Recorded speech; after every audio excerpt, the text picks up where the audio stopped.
na míling níos luathe. Yeah, we saw the match with Garrycastle and Athy, and I'm sure Garrycastle have looked at video of our matches as well. We know Garrycastle have a very good record. They've won 5 of the last 10 Westmeath Championships, and they've been in the Leinster Club final before, and we know they're experienced crew, and we're looking forward to the challenge of the match. Where do you think that you guys need to maybe improve on in comparison to matches that you've played up until this point? I think we need to be tighter at the back. In particular, there were times against Portlaoise when we weren't tight enough at the back. I think we need to be tighter at the back, and we need to get better return for the ball we get up front. What about that match against Portlaoise? You went to extra time. It looked at times as if maybe it was going away from you, but you finished with, great, I suppose, self-belief in that game. And the confidence that win against the team that were favourites for this championship until that point, what has that given this team that maybe they hadn't before? Well, we got confidence from the Dublin Championship, and in the match with Portlaoise, we could have lost it. Portlaoise could have won that match. We could have won the match. I think we were 3 or 4 down a couple of times, and the lads just kept playing. And then in the last couple of minutes, we got the breaks at the right time. I think that was the difference in the end. Now, Bhín Brigid, Bhín Tón Titas to go home long couple of bliano. He hit there Sullen go Ryan Dode and Trachamorta Simlaclia. And he'd Mark Byrne and Jerry McEntee thought Richard Ruggler Ahruhart. I call there and Crave out to Crave Black Liam Lena Fresh and Honda.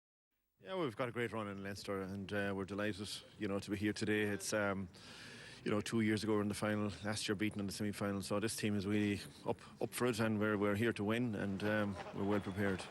We get them to concentrate, to keep to their game plan, and don't be nervous, and play the way they're able to play.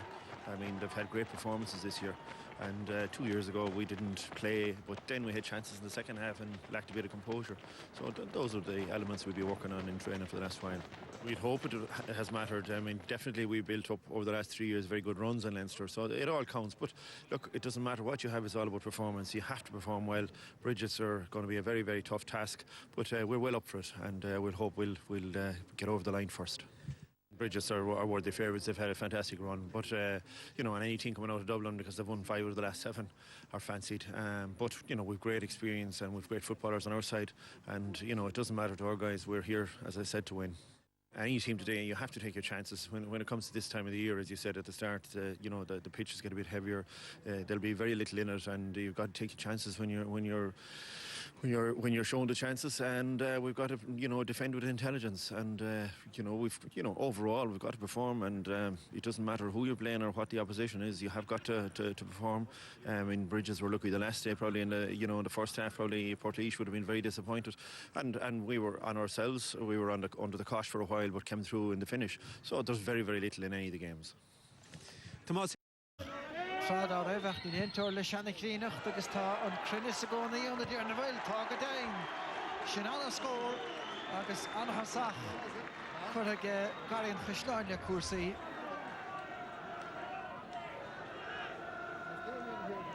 De his gan na Brigid nach féile ein chicken na saoire na grecht an góla I chéile nniuh mar go Dorn Hart.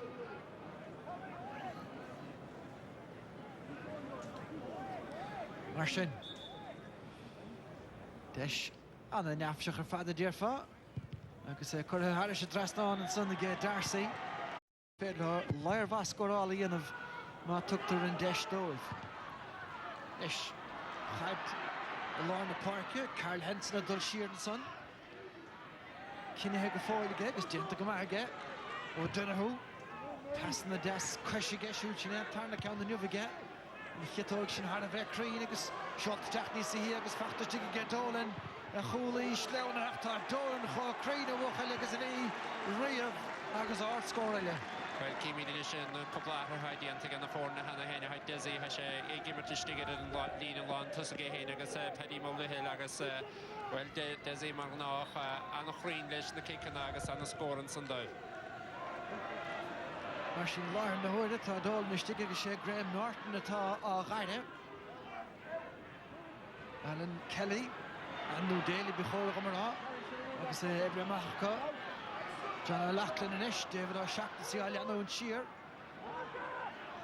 Wilmer Jason Soge, Buchley, Vlaar Clea, Stacharishon Sogas Dish, and Sohanishach and Passamers of Rechitson or Ken Kilmurray.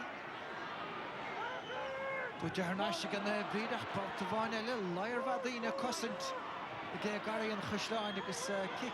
I'm with the Hunari and son. I was lying over Paddy Andrews, the Femi Marlon to see in the Brigid. Nord le shot to see, Nord is the frach father because Anna Hion got for Gadasga. This short to Tahan Sagri Gary Dolan. Fichen Keach and King, Strasagri Mulville. Bert Voort, Lord and Virgin. Agus in Siudinia, Selina Lawn Tussica Heshin. Mala, the Creve, Agus Mala, the Kajan so Hugavalia. Han free Gary Fishlan Gadis, Agus Hasha the Gimmerkama, Agus Eda Mathastako, Kahan Hide. Desi Dollar Isha and two year after fight to get Agus Natsi Kiniko, Tosh to go hauling her fat. Agus Anna Hasachar fat to get Buckley in the here Vinza. Well, if we end them all Villain, son of Mathastako, Anna Hide, Agus Wick Shagamahi, Tessie Dolan Rish, well, how fire and mirror in the well.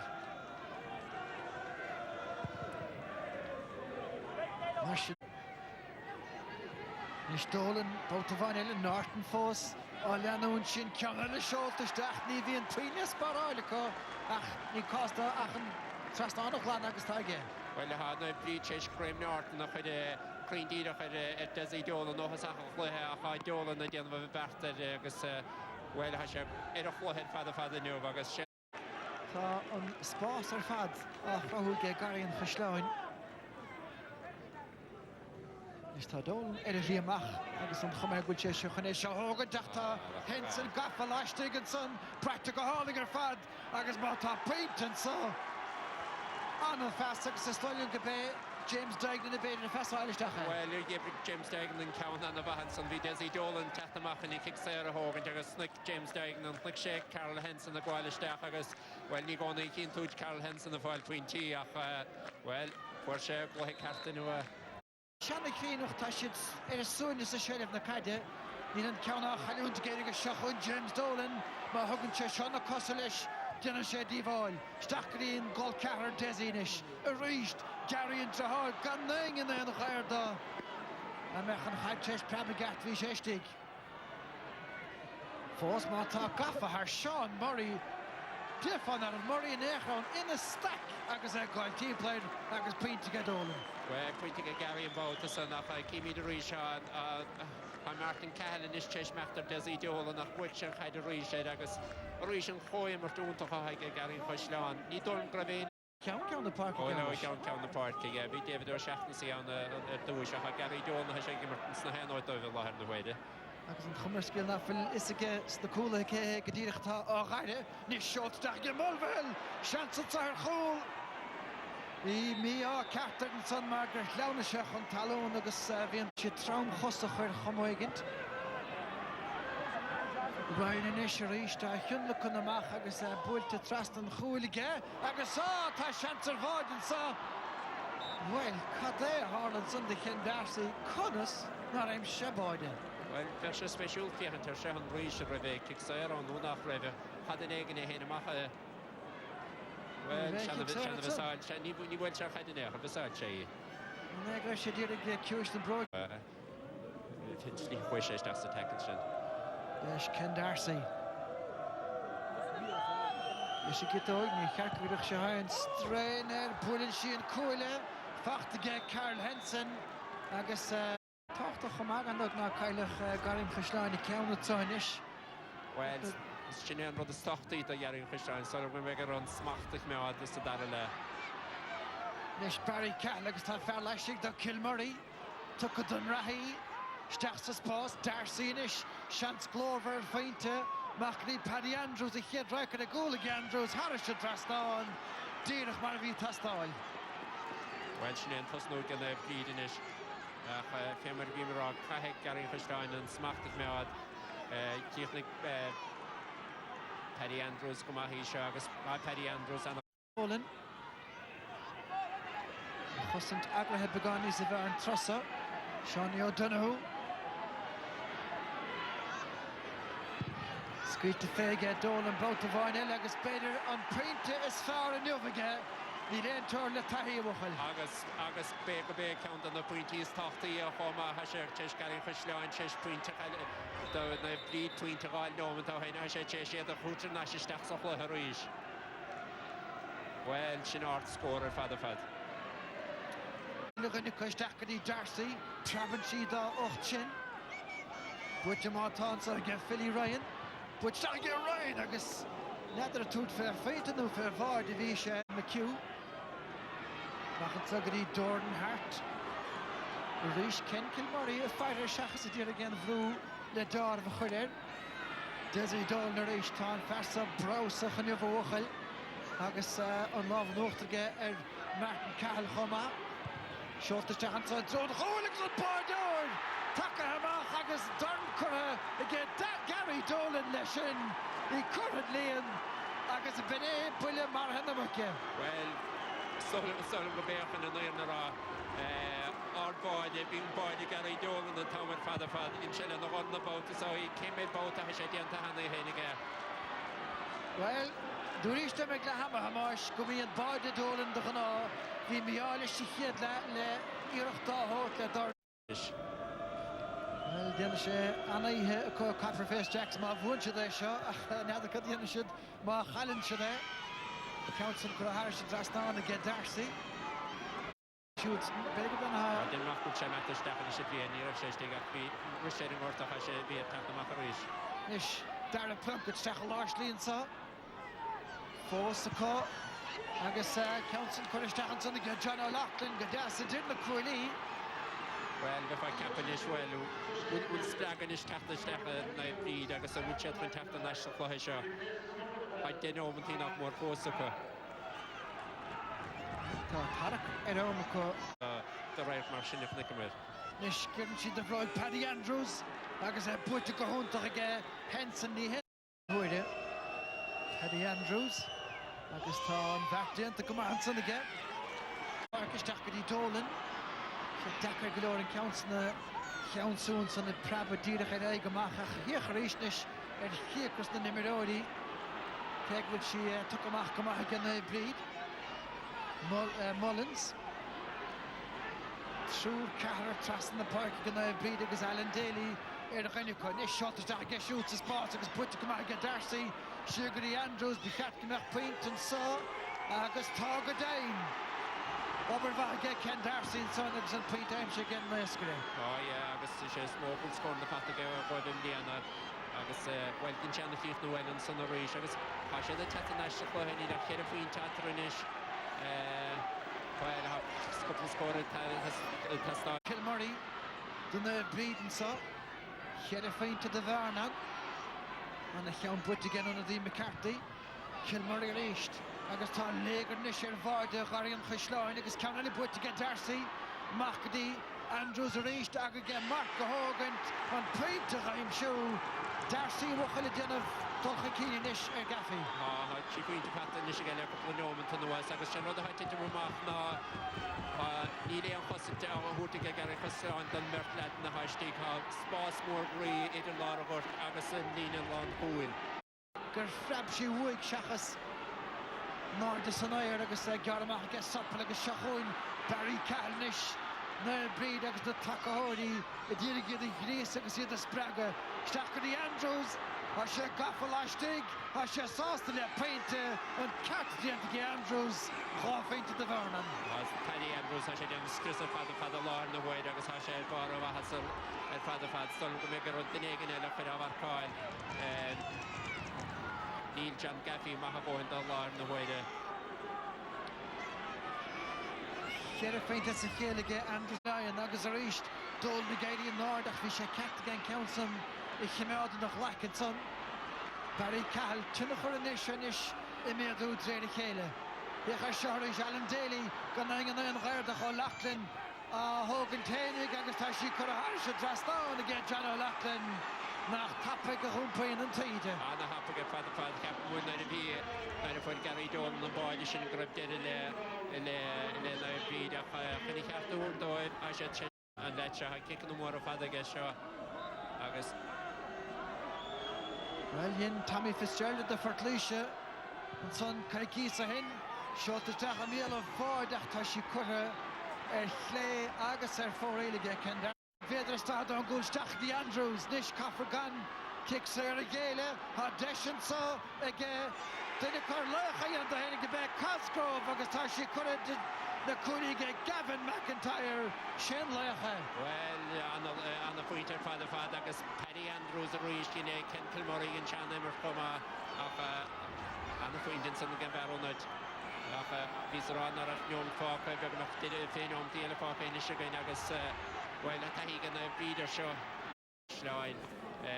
Ni hed ys i dod yna to bynt. Conor Cosgrove. Wel, ha sé spéisiúil in is catóig sé heag an dawt agus ha sí an na def cart an morta ach ní teach takeach mar an runid. Well, Shahónia tá sí seoteach agus tá taction dieta again Cosgrove. Well, stolm go minn éad in is. Tá sé de ceúra ní dólagan nadóg séit aga Sildáil ach tá in is agus don géadúi riamh. Tá sé buirte again fern ó chunta na hirví. Gary and Chashline agus tá sciúcha saile mo hallar na parke ní don géadú éis a fisce gan go Derek Clyde Canis críomh gúige ach tá is régan na chredan na bígfuil sé caiinte có ach Conor Cosgrove leis an buinte dearnach son agus siad Gary and Chashline Curry Lyon Curran Sean McCabe buinte có an cheadú rih gan club an cheadú rih gan cúnta na hirví agus lá óntaach ar fad agus tris sár heachtaníir again na bríd sa tarna lehan san ní hé seo bheith mar ceachá ar a mosa bhaid. Desi, Cóhardachas, Desi, come here, you've been through many's a battle with Westmeath and with Garrycastle over the years, and it's all about the club today. Put into words how this feels. It's magical. Small club in Athlone, trying for a long time. Very hard even to get out of your county, but to go the next step and to go into Leinster is an incredible achievement. We're a bunch of lads probably been together for over 20 years, and we're all a similar age group as well, so probably our last chance as well. But you can see what it means. The town got behind us. There's so many family out there. People have travelled all over the world. We've players that played today with broken hands. We've another player who took a career break and didn't go on holidays. He stayed around the last 3 or 4 months, stayed with the team, and that shows the loyalty and dedication. But today it's very special. You play with your county, it's incredible, but to win with your club a Leinster title really is special. I was going to ask you that. You were amongst the heroes of 2004 who won the first county Leinster title with Westmeath, of course. Is today more special again? It is very special. That was very special as well to win the county. I always thought a realistic ambition for us was to win a Leinster title, and we did that. For the club to win it today really is magical. It's well up there. To be honest, I think it probably pips it just slightly because it's with my friends. It's the lads I grow up with. If I have a party tomorrow, them boys will be there, I hope.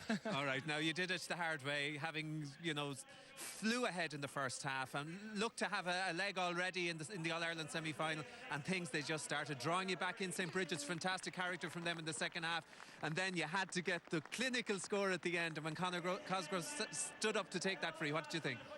Conor's a fantastic player, and with his confidence, I was kicking him all day, but he just ran straight over, and I knew he wanted to kick it. It was a great kick from him, sweet and true, and over the bar, and it's a magical moment for him, and he'll treasure that moment for the rest of his life. Now, before we let you go over, I know you have a very important thing to do, that's to collect the cup. I have to ask you, All-Ireland semi-final in February, and a certain Frankie Dolan, a cousin, playing in the opposite side for St. Brigid's. This couldn't be better scripted. No, it's a family reunion that day. We've 3 Dolans on the other side. We've 3 Dolans and 1 Foxy's, another cousin. So it'll be helter-skelter because we're all known. We don't hold back, so it'll be a good day that day. And I'm looking forward to Brigid's. It's only across the bridge in Roscommon, but it'll be a good day for all the Dolans. And a great bit of slagging over Christmas, I'd say. It'll be rough with the turkey at the dinner table today. Fair play to you, Garila Magat, Shin Desi Dolan, Marshin, agus Cóhardachas le Desi, agus Mara Luig, Shin Niawad, Frankie, Octa Garb.